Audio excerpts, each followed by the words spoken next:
everybody, this is Ashley with Ashley Says So, and this video is actually a video I put out 2.5 years ago. It is a members video that I've decided to make public because in light of all of the accusations, allegations, conspiracy theories, and rumors, I kind of wanted to compare the rumors that were out 2.5 years ago and actually before. I want to compare them with the rumors that are out now to kind of see how things line up. I also want to let you guys know that this is not the full Clive Davis video that I put out 2.5 years ago, okay? I've definitely trimmed the video down and I've taken some of the things out, but most of the conspiracy stories are still included in the video. So you already know all of this stuff is alleged. It came from gossip blogs, and I'm going to play my disclaimer after this, but I just really want to know, what are your opinions on these conspiracies? Do you truly believe that any of the stuff said in this video could be true? Let me know in the comments, and let's get to the video after this disclaimer.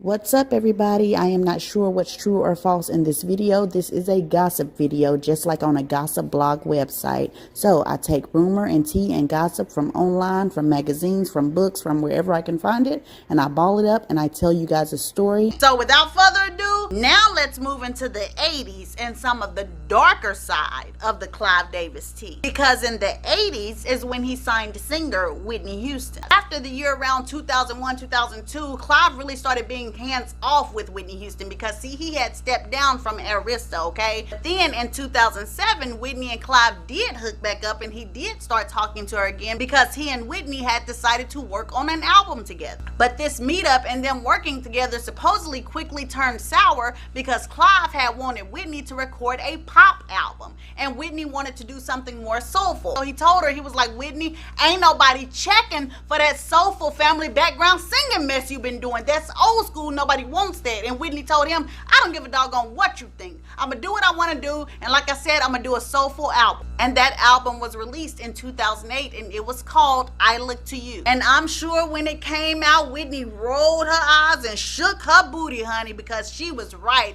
The album sold very, very well. I mean, it was nothing like her old albums, you know what I'm saying? But that was to be expected, but it still sold very well. Since the album was doing so well, somebody came up with the idea to tour. Now, gossip says Whitney did not want to tour. It is said that Whitney felt like she was not ready to tour. She just was not ready to go out there and sing. She just felt like she could not do that anymore at this moment. And Clive and her family got in her ear and was like, Whitney, there's a lot of money in this. You know, think of how many people will pay to see you. You're Whitney Houston. And so you got Clive saying that in one ear, and then in the other ear you got family, you know. Well, Whitney, you know, we ain't got no more money, you know. Well, Whitney, you the one bought us that big behind house. You know we couldn't keep up the mortgage on that. Or, you know, I don't know exactly what they were saying, but basically they were pushing her to go out on this tour. Everybody was just money hungry. And so Whitney, feeling like once again it's all on her, agrees to go on this tour. And it was truly, truly, truly, Lord,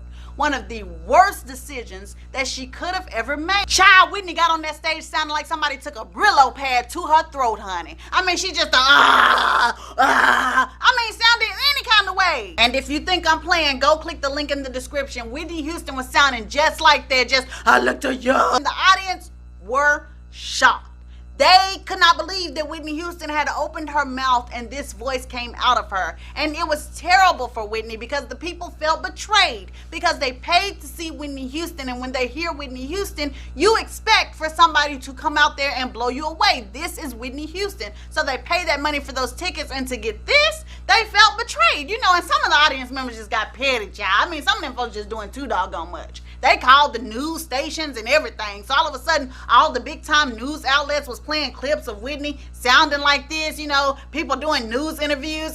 Yes, I just need my money back. I mean, what the heck was she thinking? You know, doing all that kind of stuff. Patty girl, now you ain't got to do all that. And y'all may be sitting out there like, well, Ashley, you know what I'm saying? This ain't no Whitney Houston video. This is a Clive Davis video. So what's the meaning of all of this? Well, baby, I'm finna tell you because whoop! Child, honey, the gossip and the tea on the street says that after this failure, Whitney Houston should have started counting her days. Now listen at this, y'all. Rumor has it that because of this, this showed Clive that he could not make any more money off of Whitney Houston. It showed Clive that Whitney had ruined herself, and he felt that she had done so bad and ruined her voice so much that she would never be able to make a comeback ever again, because people were going to remember the way that Whitney Houston sounded at that performance. And if she did come out with another album, a lot of people would have felt like that's not her voice. They doing computer tricks to make her voice sound good. That's not Whitney Houston's voice, and because that's not Whitney Houston's voice, I'm not going to buy this album. That is the way Gossip Says Clive was thinking. There was no more money to be had off of Whitney Houston. Or let me rephrase that. There was no more money to be had off of Whitney Houston alive. So with this in mind, it is claimed that Clive fully pushed Whitney over there to drugs. You know what I'm saying? He did not try to interfere. He did not try to stop anything. Baby, it's folks out here saying that Clive even hooked Whitney up with a man that he knew. He knew a dealer, and he set that dealer on Whitney so Whitney could have a constant supply of drugs in the hopes of Whitney overdosing. Now check this out. Apparently Clive's plan for Whitney Houston to have an early OD didn't go to plan. You know what I'm saying? Whitney must have knew how much she could have, and baby, she must have didn't want to leave this earth, you know, so child, she did not OD, whatever the case. And so since this did not go as planned, gossip claims that when the 2012 Grammys came around, Clive Davis made it his business to invite Whitney to those Grammys. Some people even claim that he got in touch with Ray J, honey, and told Ray J to talk her into coming to the Grammys. And you know the reason why. That was Clive's chance, and when Whitney was up in that room, Clive Davis had sent someone up there to strangle Whitney Houston in that tub. And honey, they even go further than that. Not only do they say that that person strangled Whitney, they claim that that person also could have tortured Whitney Houston by running very hot water over her legs or arms or somewhere to scald her skin. It is claimed that the autopsy reports show this, along with multiple bruises on Whitney Houston. When they say that she fell and bumped her head or something like that, of course, they claim that that's not the truth. Somebody bust her upside the head, put some hot scalding water on her behind, and then they started to strangle her. And honestly, if this has some truth to this, I believe that what they did was go in there and startled Whitney and started to strangle her, but Whitney Houston was a fighter and she started fighting back. And that is when somebody must have bust her up against the head, you know, and probably she was still fighting. They was like, okay, you want to play with me? Turned on that scalding hot water and burned her behind. You know what I'm saying? I just think that if all of this is true, I feel like that Whitney was fighting back, and that's probably why she had those multiple bruises. Now, when I did read all of this stuff about Clive possibly murdering Whitney and all of this kind of stuff, of course, I had the huge question of why. Well, baby, once again, they shut my behind up all over again because they was like, hey, stupid, are you dumb or something? Money is the cause. Money is the issue, because if Whitney Houston had passed away, Clive Davis could make way more money off of her death than he could ever do while she was alive, especially with her voice messed up the way it was. So basically, to tie all of this stuff together, what they were saying is that once Whitney Houston opened her mouth on that stage and the world saw that her voice was not what it used to be, Clive Davis made the decision that it was time for her to die, because he could make more money off of her death than when she was alive, because everybody knows that when a person dies, their records, their albums start to sell like crazy. And the thing about this is that it's no lie, especially with Whitney Houston. Her record sales soared. In fact, they are still soaring. Her record sales are doing so well that an album that she came out with in 1987 named Whitney 2 or Whitney or something, I don't know, whatever. It came out in 1987. Don't you know that earlier this year, or maybe even last year, I'm not sure, that record finally hit diamond status, because that's just how much money Whitney is generating after death. So I'm guessing it boils down to, do you believe that Clive Davis would commit murder to make sure he continues making his money? Whether you believe it or not, apparently there are millions of people out here who do believe that yes, Clive Davis will indeed commit murder. Honey, let me tell you, it gets even deeper than that. There are people out here to believe that Clive Davis is actually the Grim Reaper of the music industry. Let me tell you what I mean by that. There is a rumor out here that says that Clive Davis will put hits out on people for other people. Like, let's say there's another record label executive or another big name person that wants to benefit off the death of an artist, or they just want that artist gone because the artist is talking too much or whatever. They said that Clive Davis is the man to call. These people will call Clive Davis. Clive Clive Davis will set up the arrangements for his goons or thugs or whoever, his hitmen, to go out and assassinate these people, murder these people, and then Clive Davis, of course, will get the payment from whatever record exec or whatever big name person that wanted the hit to be done. It is said that you don't mess with Clive Davis. You know what I'm saying? He is not the man to mess with, which makes me want to remind you that all of this is rumor. In fact, I don't even know what I'm talking about in this video. You know, I might be actually kind of going crazy right now, but these are the rumors that are out there. So I just need to put that reminder out there. But back to what I was saying, the people that believe this about Clive basically say, you know, just look at the evidence. They claim that Clive have a lot of artists, you know, that were around him or artists that he signed that have died very mysterious deaths. Or really, it ain't really mysterious. Usually they say it's usually a drug overdose or something like that, but they said it's been a few of them. You got Whitney, you got Janis Joplin, then you got Rob Pilates from Milli Vanilli, which, to throw in a little tea about them, it is claimed that Milli Vanilli later on in their years started telling anybody who would listen, or at least Rob Pilates was telling anybody who would listen, that, hey, Clive Davis knew that we were not singing. As a matter of fact, we were upset with Clive Davis and Frank Farian when we found out that it was not our voices on those records, but they told us to shut our mouth and let's just make this money. But Rob Pilates, not only apparently was he saying this, he also started telling people how he sold his soul to the devil. He started telling people that he signed a blood contract. You know, apparently started talking about that. I guess he was talking too much. People say that the hitmen came for him, and in 1998 he was found dead, it said, because of drugs and alcohol. Now, it is also rumored that Clive murdered Phyllis Hyman, but that one, I ain't gonna lie, I'm iffy about a lot of this stuff, but that one I'm really iffy about, because Phyllis Hyman left from Clive's record label in 1985. She did not pass away until 10 years later, 1995. So, you know, I don't know. And then also, you know, I guess he could have made more money off of her dead, but I don't really think that Phyllis Hyman's record sales like started picking up like that after she passed away. So I don't know about that one. This brings us to the rumors of Left Eye and her death. But in order to give you the full groove or the full emotion on this, I need to give you a little background on TLC TV. So anyways, TLC was signed to LaFace Records, okay? And LaFace Records was formed under the Arista umbrella. Now, we all know that TLC never really made any money from their work. Here's where it gets a little bit messy, a little bit dirty, because from what we know, Pebbles and L.A. Reid took their money, mostly Pebbles, okay? See, gossip says that's a lie. Gossip says that Pebbles was a scapegoat and the real person who took their money was Clive Davis. I'm not sure how I feel about that, because although Clive may have stolen some of that money, it's hard for me to feel like Pebbles and L.A. Reid just didn't do nothing. So anyway, Crazy Sexy Cool, the album comes out. This album makes over $70 million in sales, okay? TLC gets paid $50,000 a piece. That's it. So these girls are fuming mad, especially Left Eye. You know what I'm saying? She's like, $50,000 a piece? That is $150,000 for all three of them. And the record made $70 million? And they're like, no, like, hey, like, y'all doing us wrong, like, for real wrong. So it said that all of the girls started calling L.A. Reid back and forth, you know, and they're asking, like, where's our money? Where's our money, L.A., for real? This is not right the way you're doing us. And at first, L.A. just kind of like dismissed them. He was dodging their calls, always out of the office, stuff like that. But TLC stayed in hot pursuit. So finally, it's claimed that he answered the phone and they asked him, where's our money? He said L.A. Reid told them girls, hey, listen, I'm sorry, it's out of my hands.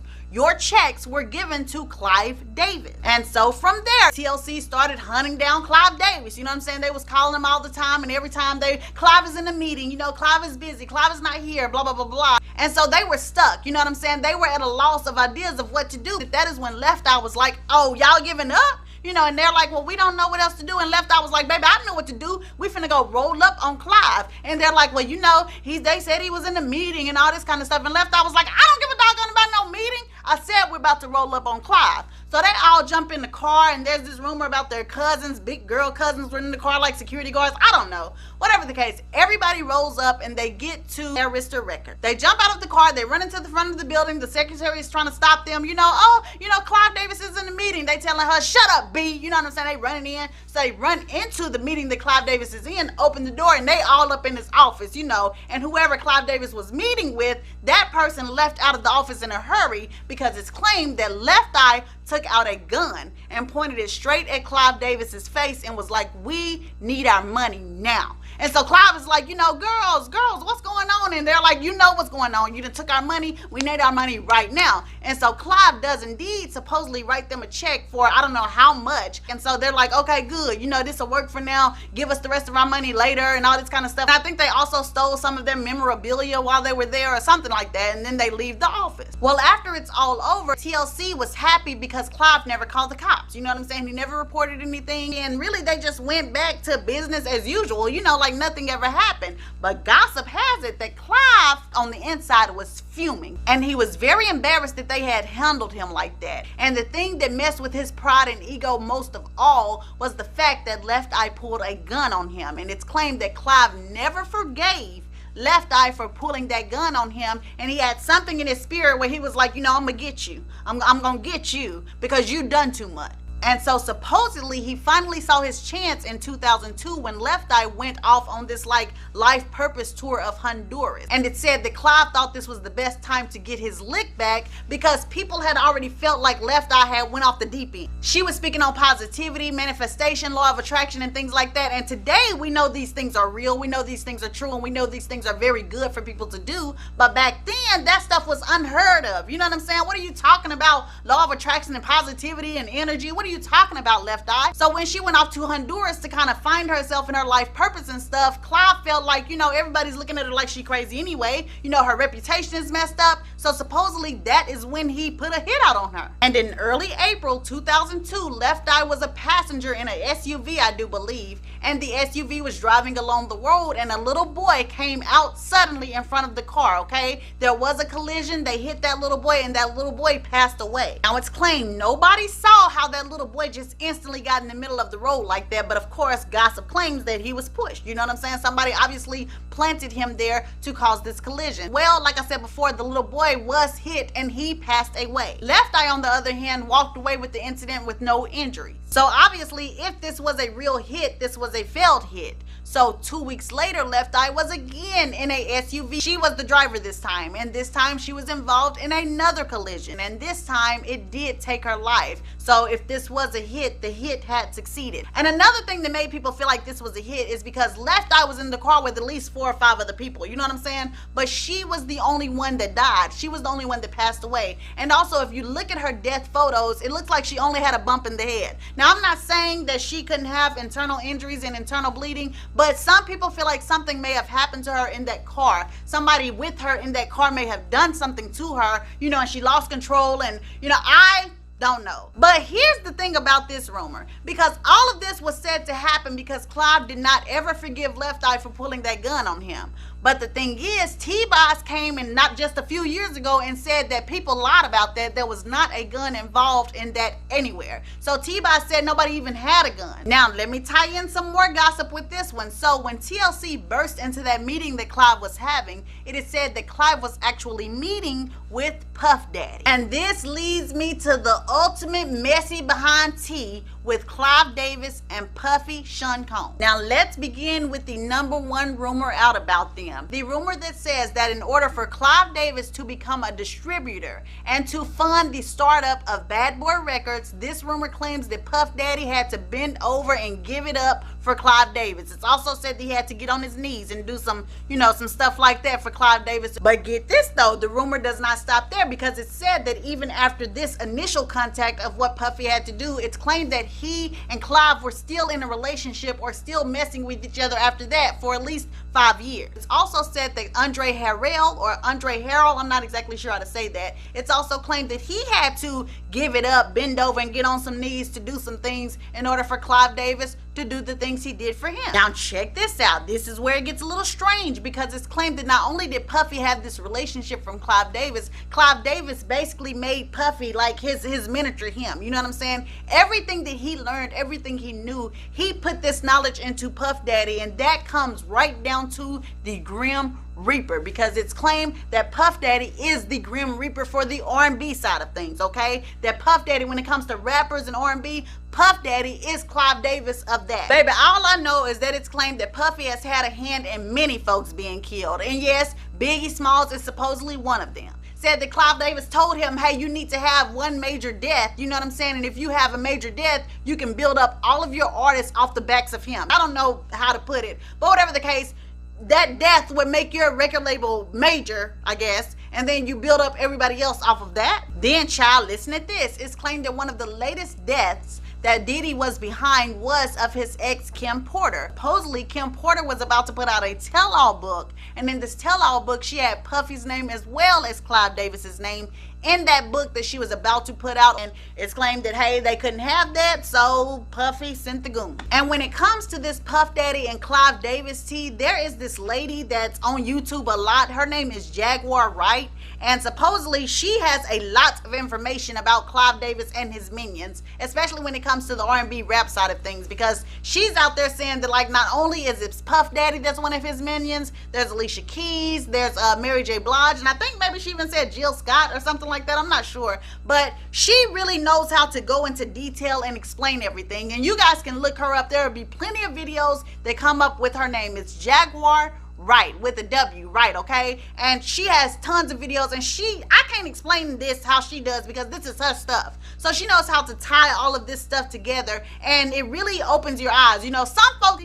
think she's talking crazy. They don't believe everything she say, but then other folks feels like she's legit because she was part of the music industry at one time. Now, I will say one of the things that she put out about Mary J. Blige is sweeten the deal, that Mary J. Blige would be the #1 woman that they would send in, and she would have to lay on her back and, you know, do what she had to do in order to get people to work with Bad Boy or to work with Arista or Sony or whoever. Like, Mary J. Blige was the it woman. Now, again, I don't know if there's any truth to what Jaguar Wright says, but there was this one time that she produced an email that she said was sent by Clive Davis, and I saw the email, and I think I'm gonna put a picture of it up here if I can find it. But the email basically said something to the effect of, you know, keep my name out your mouth or you're gonna be murdered. You know, that's the gist of what it was saying. Stop talking about me or I will find you, I will kill you. Now, to me, this email seems fake. First of all, I'm pretty sure he uses his business email. Second of all, I'm pretty sure whether it's a business or personal email, any email he uses is super encrypted. You know what I'm saying? I don't think you're just gonna be able to screenshot the emails and share them like that. And then also, I doubt that Clive Davis is writing a threatening email where he's actually threatening to do harm to somebody and putting his name on it. You know what I'm saying? Hello, this is Clive. I will kill you. You know, I just feel like Clive is not doing that. I'm sorry. Now, I'm not saying that Jaguar Wright faked this email. You know what I'm saying? It could be somebody who was watching her videos and wanted to mess with her, and they wanted to act like they were Clive, and they sent her this email. But in my personal opinion, I don't think that this email was written by Clive Davis. Tell me what you guys think in the comments. Now, regarding the rumor that Clive passed a lot of his bad behavior down to Diddy, there's something else that it said that he passed down to Diddy, or Diddy has to do now because of Clive. So there's this rumor out there that Clive is a cult leader, okay? And some people even say that he's the devil. I don't know, but whatever. With this cult leader thing, it's claimed that Clive throws these super secret sex parties, okay? And these are people that want to sign with Clive, or people that want to work with Clive or whatever. They have to go through like this initiation with this sex party or orgy, okay? So when you get there to the orgy, whoever is the invitees or the people who are now in attendance that want to be a part of Clive's group, they have to participate in this orgy. So while this is going on, everybody is just having a good time, I guess. But honey, listen to this. This is where it get crazy, child. Because apparently while it's going on, Clive comes in and he has on a hood, a robe with a hood on it, okay? And he just comes in and he's just watching, okay? People continue doing what they're doing, and then all of a sudden 6 other figures are supposedly come up around the room, and they all just kind of surround these people who are in the middle of the floor having the orgy. These 6 figures come around. They all have hoods, but you cannot see their faces, all right? So I don't know who these other people are, and the rumor gets strange because some people even feel like these are not even people, okay? For some reason, people feel like these are demons or something like that, y'all. I don't know. I know it sounds strange and I'm laughing about it, but this is the rumor. You know, people got a lot of rumors out here about Clive. This is a part of it. So apparently at these sex orgy parties,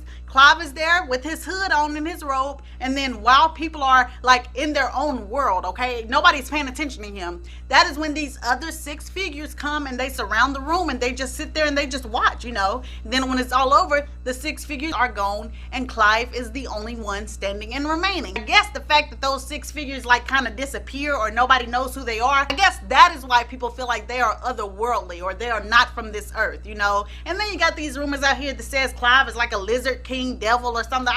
Y'all, I don't know how to explain those rumors because I don't really get into conspiracy theories that much. This rumor right here is leaning more on the conspiracy theory type side. But anyway, supposedly this cult-like orgy, Puff Daddy does these as well. He comes in with his hood. Another 6 figures also come in with these parties that Puff Daddy throws. I do want to add this little piece of gossip in about Whitney Houston though, because I forgot to bring it up when I was talking about her. It is claimed that Nick Gordon was the assassin or the hitman that Clive Davis sent to kill Whitney Houston. In fact, there are people out here saying that Nick Gordon met with Clive Davis at least 2 weeks, like an in-person meeting. Nobody knows what the meeting was about. And then of course, 2 weeks later, Whitney Houston was dead. And it's also said that Clive Davis may have sent Nick Gordon to kill Whitney Houston's daughter, Bobby Christina, in the same exact way. And then Clive Davis sent somebody to kill Nick Gordon because of course he died last year. Now this next rumor we get to involves Aretha Franklin. And it is claimed that Clive Davis loved Aretha Franklin to death. Like he would worship the ground she walked on, especially when he was trying to get her to come over to Arista Records. But I think somewhere years down the line their relationship went sour because it's claimed in 2005-2006 Aretha wanted off of Clive's label. She felt like she was Aretha Franklin and she deserved more, but Clive wanted her to stay. He begged her to stay. Clive is like, Aretha, we've had great history together. What about a rose is still a rose? You know, a rose is still a rose. And baby, Aretha cut him off and was like, what I am is what I am, and what I am is off this label because you ain't paying me enough money, sir. And so they could not find common ground, and Aretha did indeed leave the label, and she started her own label called Aretha, in which she put out some future projects. Well, once again, gossip claims that Clive never forgave Aretha Franklin for this. He held on to this, and this made him very upset. So it said he finally got the chance to hit her back at an award ceremony. And this was the ceremony where Beyonce called Tina Turner the queen. Y'all remember when that all happened and Aretha Franklin was so upset, you know, because she was the queen? Well, it said that Beyonce didn't just do that just to do that. It is said that Clive came up to her behind the scenes and told her that she better make sure that when she get on that stage, she referred to Tina Turner as the queen. He told her to do that, and Beyonce went out there and did it, and they said that the reason he told her to do it is because he wanted to throw shots at Aretha Franklin. That's very petty, but hey. Now let's get to this next rumor, and this rumor is not about Clive Davis. This is something that Clive Davis said himself, and this is regarding Michael Jackson and Jermaine Jackson. And Clive Davis said that Michael Jackson did everything in his power to keep the career of Jermaine Jackson down. In fact, it's extra gossip out here that says Michael Jackson did everything in his power to keep the career of his brothers down. It said that he didn't care too much about his sisters. You know, if they wanted to go off and have a good career, he was cool with that. But his brothers, it said that Michael did not want them to have a music career at all. And it's claimed he focused mostly on Jermaine because Jermaine was the only one that could kind of compete. And really, he wasn't really worried about Jermaine at first, but Jermaine ended up putting out a song that started doing numbers. The song was a hit. It was called Do What You Do. And listen, baby, let me tell you something. Jermaine hit a gold mine with that song. That song is the bomb, honey. I love that song. I'm gonna put a link in the description. Y'all can see it for yourself. But anyways, Jermaine put that song out, and that is when Michael started to get upset. And then also he found out that Jermaine was working with Babyface, and that is how Jermaine was getting all of this good music. So when Michael found this out, he called Babyface up and was like, yeah, this is Michael Jackson, and I need you to work on some stuff with me. Don't worry about Jermaine. He's a nobody, and all of this good stuff. You know, just saying that to Babyface. And Babyface was like, you know, I am kind of working on Jermaine. And Michael was like, hey, listen, I'll pay you double what Jermaine is paying you. I'll pay you whatever. You know, I really want you to work with me. And so Babyface was like, I mean, this is Michael Jackson, first of all. Second of all, he's paying me more. So he started working with Michael Jackson. And Clive Davis said Jermaine called him in tears, said Jermaine broke down crying. And he was like, I don't know why Michael is doing this. You know what I'm saying? I don't know why he won't let me have my own career. It's not like I'm going to be as big as he is, but let me have something. And so eventually that sadness inside of Jermaine turned into anger. So for some reason, Jermaine got this stupid idea to record like a stupid beef diss song, you know what I'm saying, where he was like singing, rapping kind of, you know, and trying to diss his brother Michael. And this song was called Word to the Bad. But before Jermaine could even put the song out, Michael Jackson heard about it, and he called Clive Davis and told Clive Davis, I want that song off of Jermaine's album. And so Clive was like, hey, I can't do that to the artist. You know what I'm saying? I cannot take the song off of the album. But what Clive did do was call Jermaine and was like, hey, you know, you need to change some of the words. It's kind of harsh and all this kind of stuff. And so Jermaine changed some of the words and stuff. Now you have released a diss song. The words have been watered down, first of all. Second of all, nobody knows about the beef that that you and Michael are having. The public doesn't know about that. They don't know that Michael has stolen Babyface from him. They don't know that Michael is being petty. So it just makes Jermaine look bad. You didn't came out with this week behind this song. You still got that Jerry curl on your head. You know what I'm saying? You jealous of your brother because your brother is bigger than you. So anyway, out of all of that gossip, now we have come to more recent gossip, and this is gossip that Clive released himself when he wrote his memoir in 2013. And basically in that book, he did come out to say that he was bisexual. He said one time in the 70s at Studio 54, he had a grand time and he met a guy there, and that night he had his first homosexual experience and he enjoyed it, and then from then on he's been bisexual. He's loved men and he's loved women. People of course have said that that's a bisexual lie. There's not no bisexual in it. Clive Davis is homosexual, and for some reason he's too scared to admit that, you know, and they said that he just needs to come on out the closet. I don't know how true that is, but I will say this: for the past 7 years, Clive Davis has been in a relationship with a man. And you guys, this is it. This is really all of the meat of the gossip I found on Clive Davis. And once again, this gossip is all hearsay. Like I said, I found this gossip on gossip columns. So, you know, I don't know if you guys want to believe it or not. I will say this: possibly where there's smoke, there's fire. You know what I'm saying? So just take that how you want to take it. I will say this last piece of gossip: Clive Davis is still alive and kicking. And honey, somebody put out there that he is still looking for his next Whitney Houston, and baby, they say that he will do anything to find the next Whitney Houston and to get on top of the world once again. So this is it for my old Hollywood exclusive on Mr. Clive Davis. If anything else pops up, if I find anything else out, y'all know that I'll go ahead and hit y'all up in the live and tell y'all the rest of the secrets. But for right now, this is what I got. I hope you guys enjoyed it. I love you guys so much, and now it's time to get ready for another video. See you guys. Bye.